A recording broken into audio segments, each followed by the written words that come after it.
Hi, I'm Paul Friedman. I'm the founder of the Marriage Foundation, and we're going to address a topic here.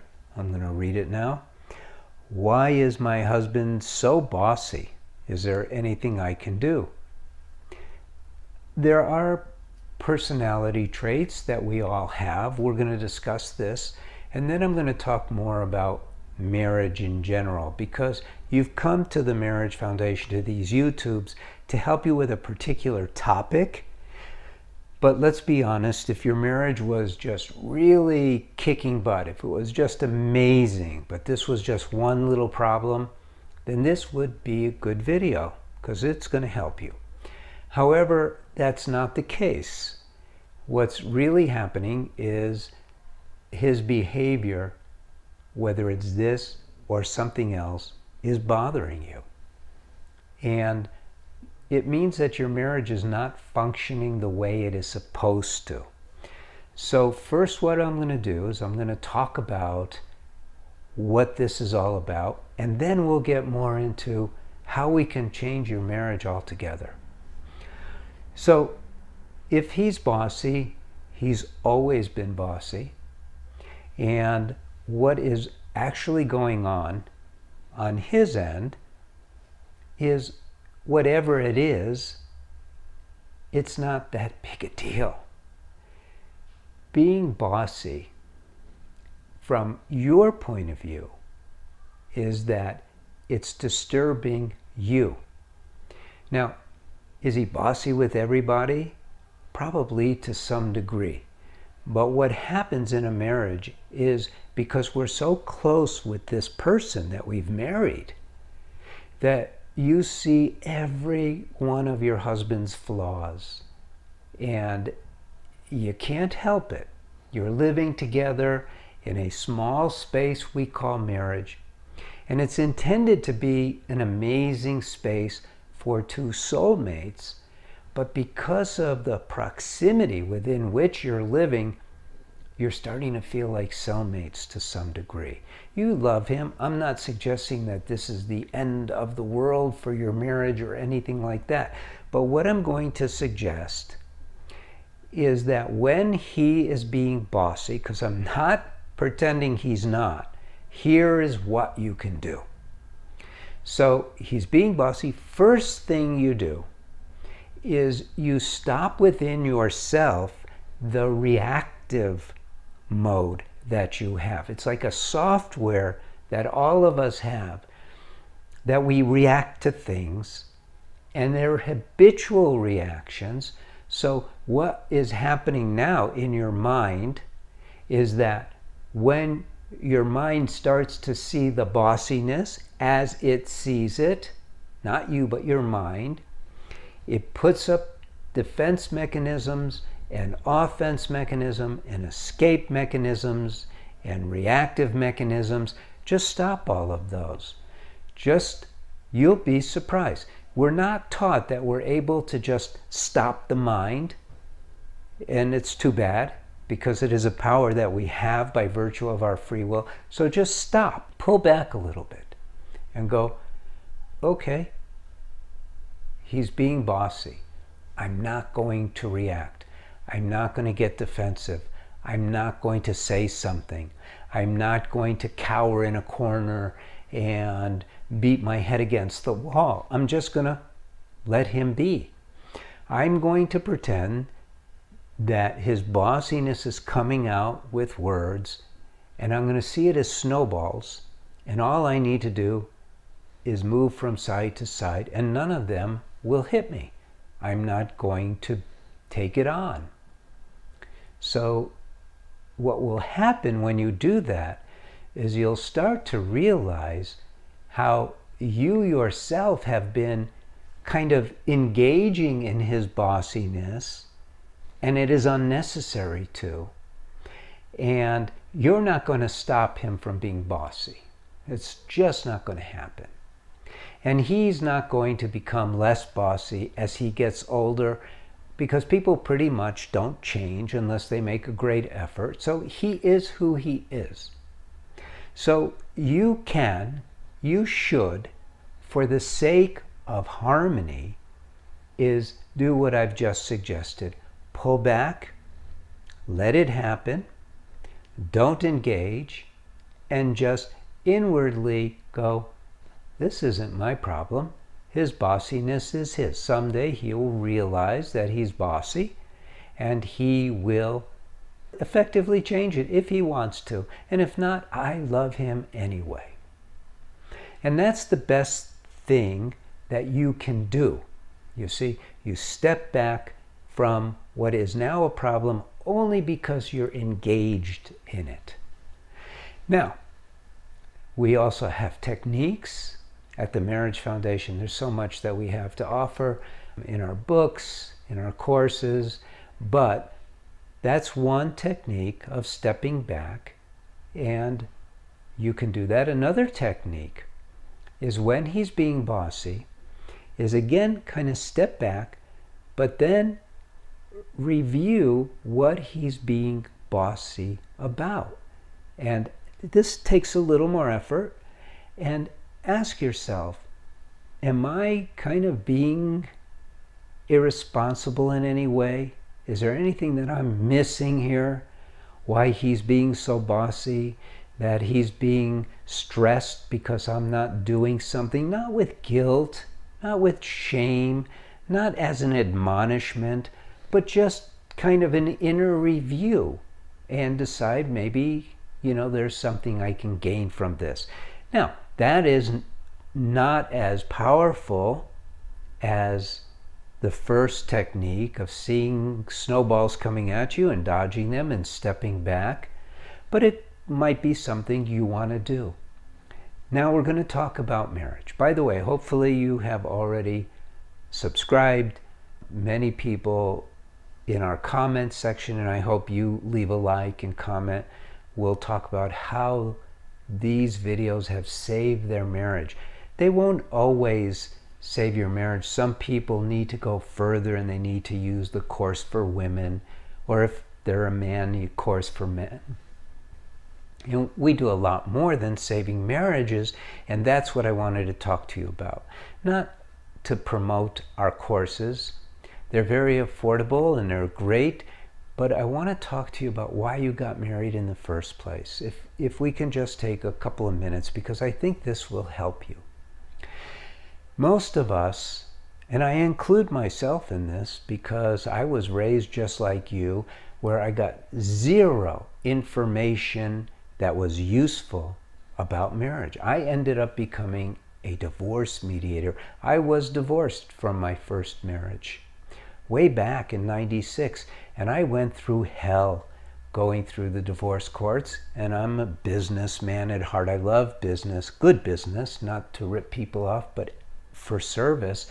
And I thought, you know what, I'm going to become a divorce mediator, and I'm going to help people bypass the whole industry of divorce.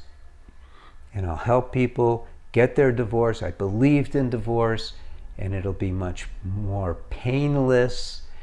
And then what happened was in the early 2000s is one couple, and very successful. It was in San Diego, California, lucrative practice in a great market. So many people get a divorce in California. And so what happened was I had a couple come to me and they asked me to save their marriage. I am a communications expert. I'm a business expert. And a lot of people, including myself at that time, saw marriage as kind of a business. In fact, in the law courts, it is. That's all it is a business, and you're divvying up assets.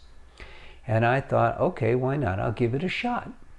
And so I called my therapist friends and I asked them, what is it? What do I do as a marriage counselor? Because that's what I am effectively becoming. And they said, oh, well, just listen to them. Give them advice where you can. Remember, they can't handle too much, and da-da-da-da. And I thought, well, these people want to save their marriage, and they've been through marriage counseling. Well, they probably can't save their marriage, is what they told me. Well, I don't buy that stuff. I love a challenge, and I decided, okay, you know what, I'm going to try anyway. I don't want to work with them just to take their money. It's actually not very good money anyway. And so what I did was I kind of dove into marriage feet first by asking a question that I was surprised that I'd asked, because I never asked myself that before. I didn't even know the question existed.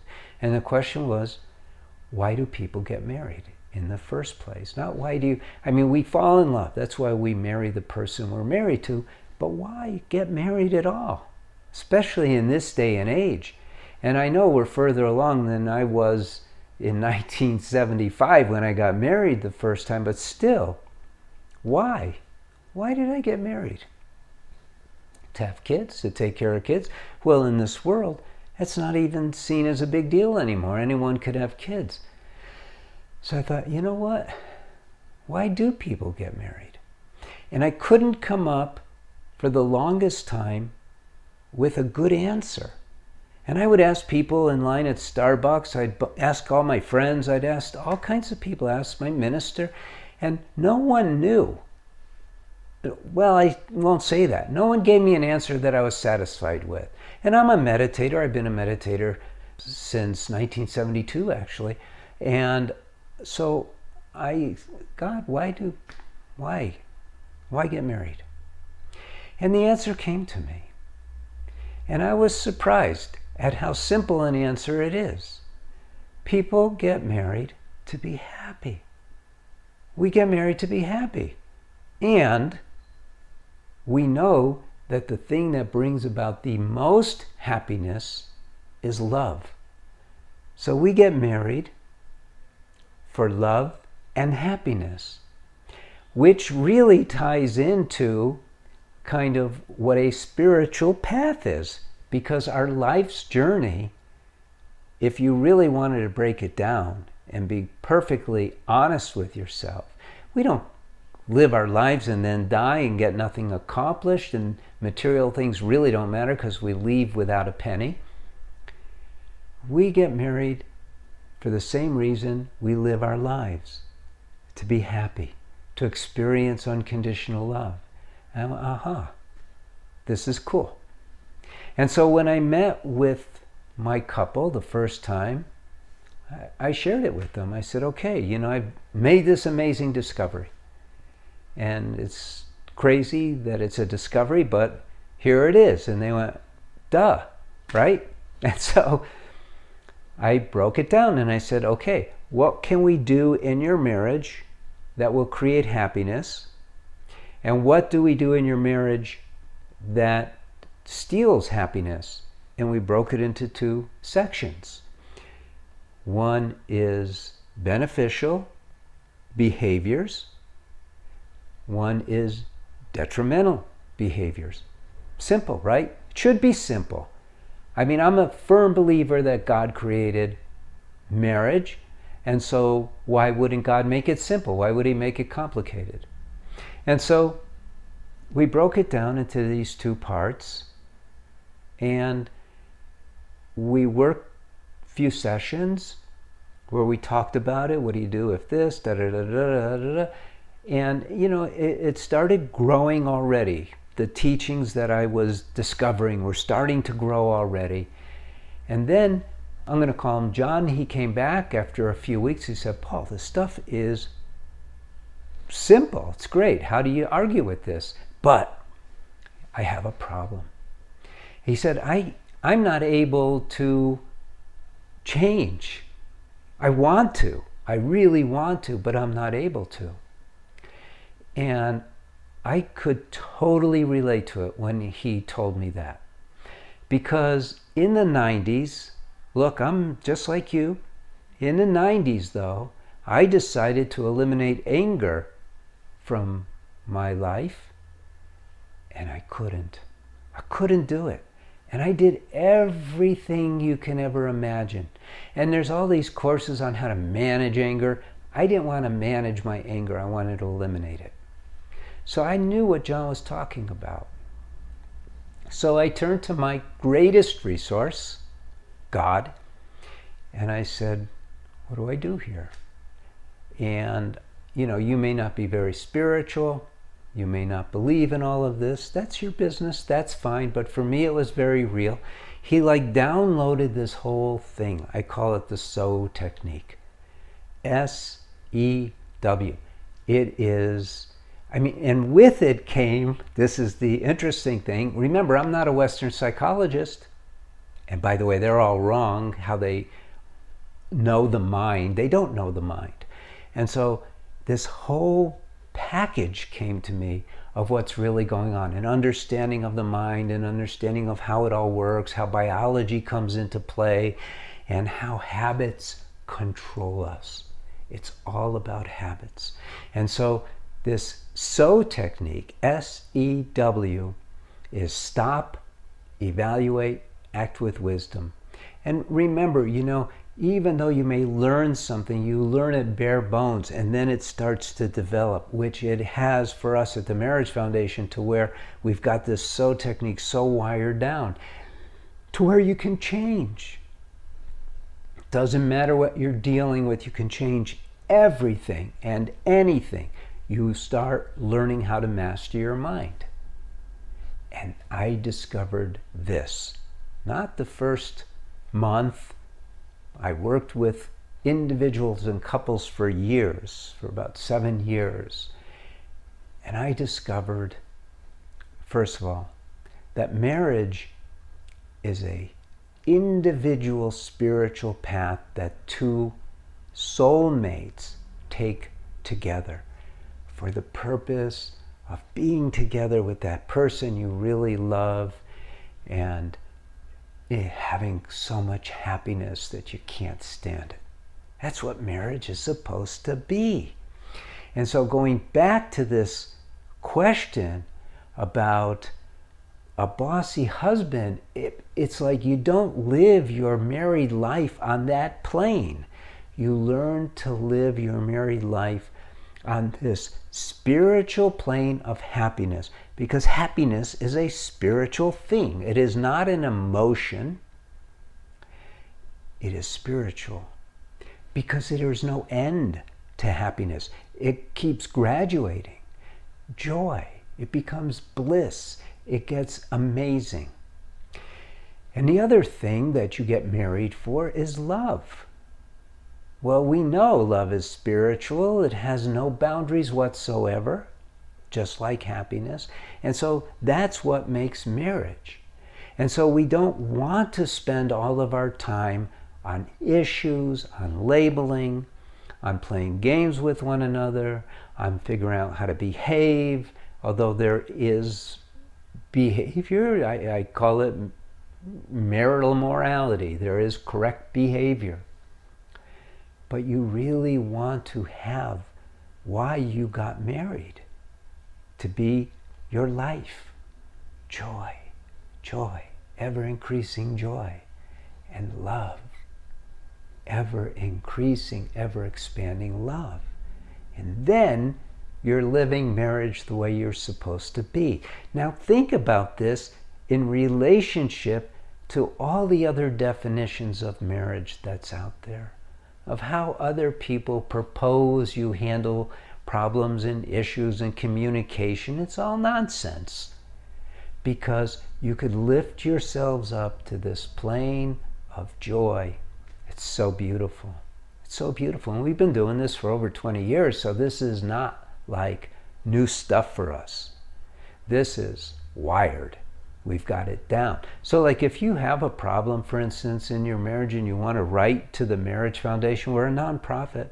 It's a free service. You just go to our website, you go to Ask a Counselor, you could get a question answer. You definitely subscribe to this channel, learn more about marriage by coming to these sessions and really listening. You could go through all the comments that we get. There's some snarky people out there who will put anyone down. Forget them. You be like the wise ant that's able to separate the sugar from the sand.